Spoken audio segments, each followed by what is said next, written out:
আমের গুটি ঝরে যায় পড়ে যায় এ নিয়ে যারা দুশ্চিন্তায় আছেন আজকের কন্টেন্ট তাদের জন্য।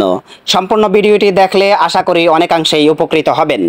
প্রথম কথা হলো, একটি গাছের মুকুল তোড়ায় যে পরিমাণে গুটি করে তার সবকটি গুটি টিকে থাকবে না, তুলনামূলক দুর্বল গুটিগুলো ঝরে যাবে, এ নিয়ে দুশ্চিন্তার প্রয়োজন নেই। দ্বিতীয় কথা হলো, সমস্ত গুটি ঝরে গাছ যেন ফল শূন্য হয়ে না যায় তার জন্য বেশ অনেকগুলো করণীয় রয়েছে, যার মধ্যে অন্যতম কয়েকটি আপনাদের কাছে তুলে ধরার চেষ্টা করব।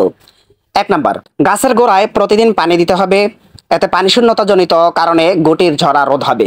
2 নাম্বার, আমের গুটিহীন শাখা প্রশাখা সায়ন শুকনো ঠাল ছেটে ফেলতে হবে, কারণ গাছ তার শিখরের মাধ্যমে যে রস কালেক্ট করে আমের গুটি সম্পন্ন শাখা প্রশাখার পাশাপাশি অপ্রয়োজনীয় এইসবগুলো সেই রসে ভাগ বসায়, যার ফলে পর্যাপ্ত রসের অভাবে গুটি ঝরে যায়।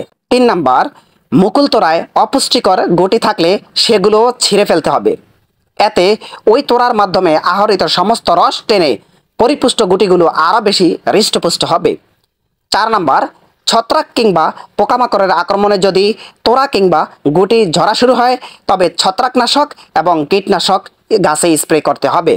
দর্শক বন্ধুগণ, গাছকে এই কয়েকটি পরিচর্যা দিতে পারলে ইনশাআল্লাহ গুটি ঝরা রোধ হবে, গাছে গুটির সংখ্যা বেড়ে যাবে। ভিডিওটি দেখার জন্য সকলকে অসংখ্য ধন্যবাদ।